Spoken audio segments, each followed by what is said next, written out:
I want to take this opportunity to play Don't Be That Analyst. And this is where we take some calls and we talk about silly stuff that we see in maybe our profession or in the office that analysts definitely shouldn't be doing, but are doing. So these aren't by any stretch of the imagination, probably ethical violations, but nonetheless, they shouldn't be done.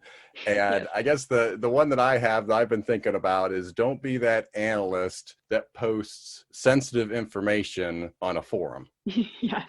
Right? You don't want to be handing out social security numbers and date of births and addresses of victims.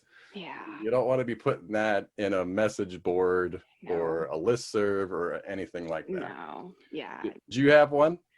I did. Mine is don't be that analyst that you become the example of what not to do. There we go. All right. So let's get in some of these. The first caller is David Jimenez. David, what's your don't be that analyst? Hi, Jason. Don't be that analyst is when asked by management to provide your perspective on a particular issue, just don't provide a copy and paste extract of an article or even a hyperlink for them to read further. Provide context. Provide your view on the issue instead of expecting the consumer to determine what they should read and what their take might be. Give them a bottom line. This is what analysts should be doing. All right. So that gets into a lot of intelligence. Yes. There. So it's the idea of getting information and doing more than what's asked of you. Correct. Yeah, for sure. Like your job as an analyst isn't just to do research. It's to take that information, analyze it, and provide something that's actionable, tactical, and recommendations. So if they're asking, is there a problem over in this area here? You don't come back with, well, we had 5 residential burglaries and 10 vehicle burglaries. Like you have to give more than that, like daytime, nighttime, like what's the analysis of it? So yeah, definitely. It's not just a copy and paste and a link to click on. Like you need to do your analyst responsibilities in your job there for sure. Yeah. And this gets easier over time. I know that when I was first an analyst, like this is something that was really nerve-wracking. Oh yeah. Especially making when you're recommendations. Oh yeah. Fresh out of college. Or you're just emailing like people in your command staff, your chief, your sheriff, whoever it is. Like these aren't people you necessarily have day-to-day contact with. So you're not really sure how they might receive information or not, or like how do they, the context of things. So yeah, I don't know. It can definitely be nerve-wracking, but having that confidence in yourself and your abilities definitely helps. Let's go on to Sean Fisher. Sean, what's your don't be that analyst? Don't be that analyst that makes a map that looks like an Easter egg. Too many color palettes, too many line types, and too many labels.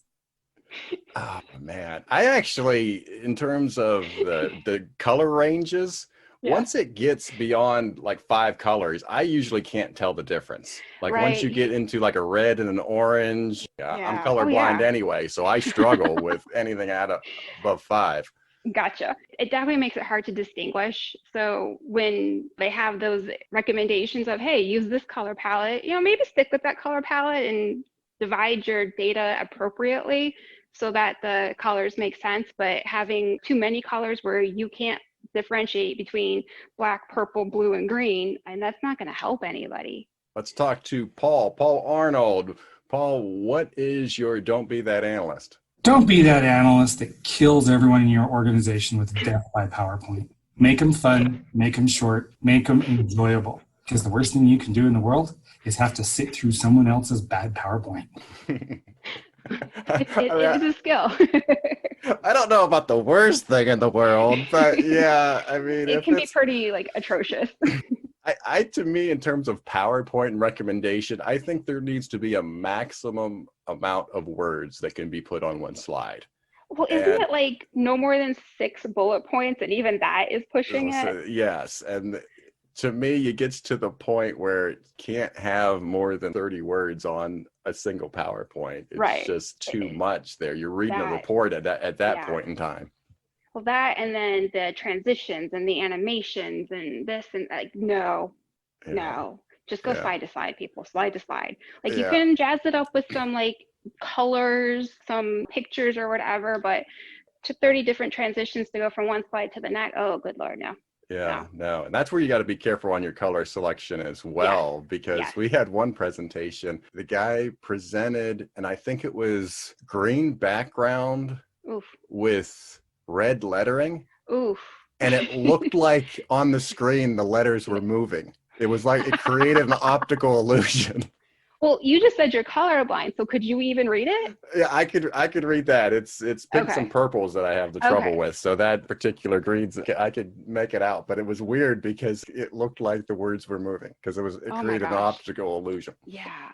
Like I So, like to choose like light neutrals, like a light gray as my background, and yeah. then come up with like something else. I don't know, a dark blue, font or something like that. Like you can make it more interesting, but you got to make sure people can read it. That's true. That's Moving letters is not a good way to go.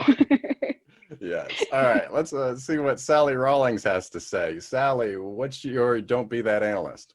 Hi, Jason. I would say don't be that analyst that uses defaults. And that means the colors in Excel charts, map symbols, even core plus breaks. Because when you see a chart and it's that Excel default blue, we all know that's the default. So customize your colors, your symbols, and your number breaking point so that it makes sense for you.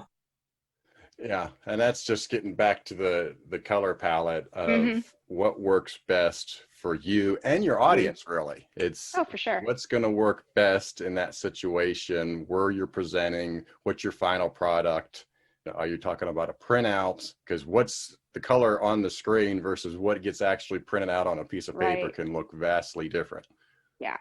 Like I had a chief who liked charts and graphs and colors, and the more the better. Like he liked all of that. So it would make it interesting sometimes, but we also just kind of played along with it and just made it work because he was pretty easygoing about it. But it was just like that joke of like, we know charts and graphs, we know colors, we know, we got it. So Albert Mesa, Albert, what's your don't be that analyst? Don't be that analyst who makes attempt to identify bulletins for the paranormal.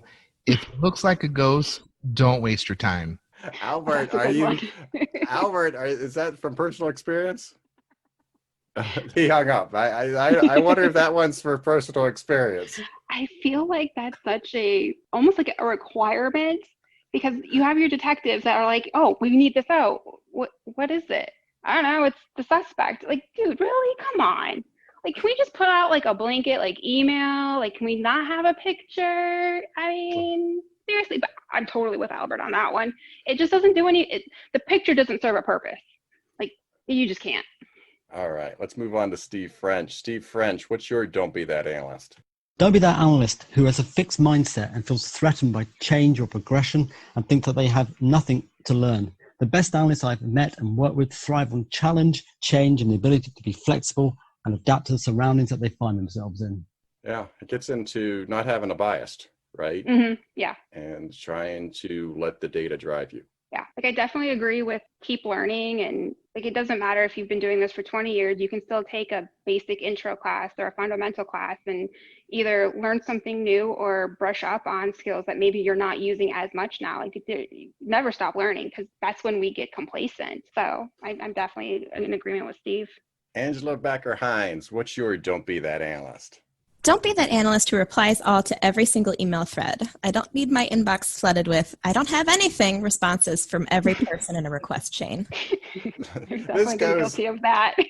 This goes across like all workplaces, right? Yes. I actually think Outlook and all the different email programs should not have the ability to reply all. Yeah, for some people, it would definitely Like benefit them. if you're replying to more than 30 people, it should not allow you to do it. At my work, one of the administrators, what she does is she actually blind copies everybody. Okay. And so that kind of takes out the whole problem right there. Yeah. So everybody gets blind copied, and then if somebody replies all, it's just to her. Right. That And so definitely helps. it works out really well. The problem with that is then you don't know who received this message. So then you might be forwarding it to people. Might create a Right. whole other problem, but it's Yeah. usually she puts who's all on this in the body of the email. So we really makes it haven't had easy. a problem with that. So Well, that's good. We at a previous agency I worked at, and I'm not going to name it, they would send out like department-wide emails or whatever. So and so had a baby or whatever. They would reply back, thanks to okay. Like you could no, and it was like it wasn't just like one or two times. It would be like all the time, and it was just like, can we make that not the automatic setting for that person, please? Like you all realize that's like reply or just not. You know what's almost worse than that is when somebody turns around and replies all and then tells them not to reply all. Oh my gosh, yes. Yeah. That's almost worse than just replying all. The fact that you turned around and then said, don't hit reply all, but you just hit reply all. Right. Yeah. Oh. Yeah. I mean, I feel like email is not a complicated thing, but there are Mm-hmm. definitely people who make it really, really difficult. 100%.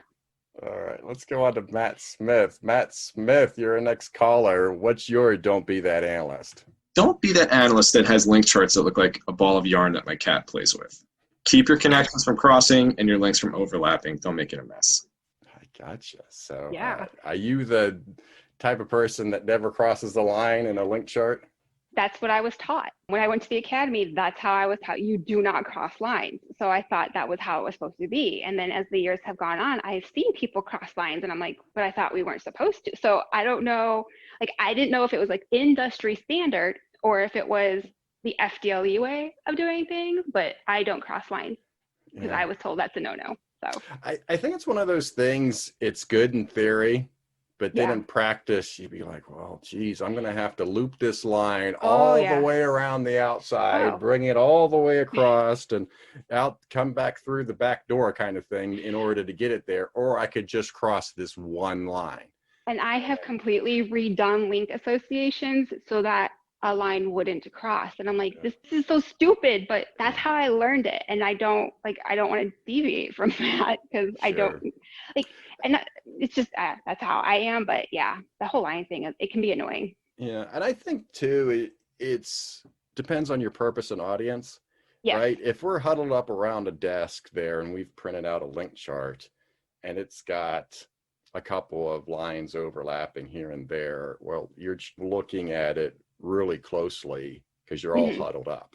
Right. Whereas if you're presenting this in either at trial or during a press conference or something like that, where it needs to be more of a high level view, then definitely you're not crossing the lines. Yeah. And it should be able to be read by farther away. Yes, no, for sure. And thankfully mine haven't gone to court or anything like that. They've just kind of stayed within. So I'm happy with that. But because I was taught you don't cross lines, you don't cross lines. And that's how it is. But at least I know that it would be easy to expand it, make it bigger, whatever it is. So it just sucks if you have to add any new people to it. Yeah, it can get complex real quick. Oh, yes, it can. All right. And last but certainly not least, Christopher Bruce. Christopher, what's your don't be that analyst? Well, look, I know you really love Microsoft Excel and you love your Excel workbook, but don't be that analyst who limits themselves to a flat file application when the data that we work with in crime analysis is inherently relational. You need to have a solid understanding of how relational databases work and to ask questions about data that's in a relational format if you're going to be able to get the most out of the data that you're collecting on a regular basis. Learn relational database programs like Access or any other one that you can find and use Excel for its strengths, which are in statistics and charting. But don't be that analyst that tries to do all of their data management in a spreadsheet. Yeah, I can't even imagine doing it now in this day and age with the millions of records that you get access to. And I would encourage analysts actually to learn SQL and to get in behind the scenes to their RMS, because there's most likely going to be data behind the scenes of an RMS, behind the curtain, so to speak, that isn't going to be available in the front end. Yeah, for sure. I didn't really take advantage of learning Access pretty much my entire career. So I'm slowly working into that now in the last 6-7 months of how to use it and leverage it. And because I've always had like a really good dedicated RMS, and I understand that, maybe things in the background, but I was always able to get the data I needed. So I didn't ever run into that problem, but now I'm at an agency that doesn't have a dedicated RMS, and you use different systems in different ways. So SQL reports and all these things, like, yes, access is definitely helpful.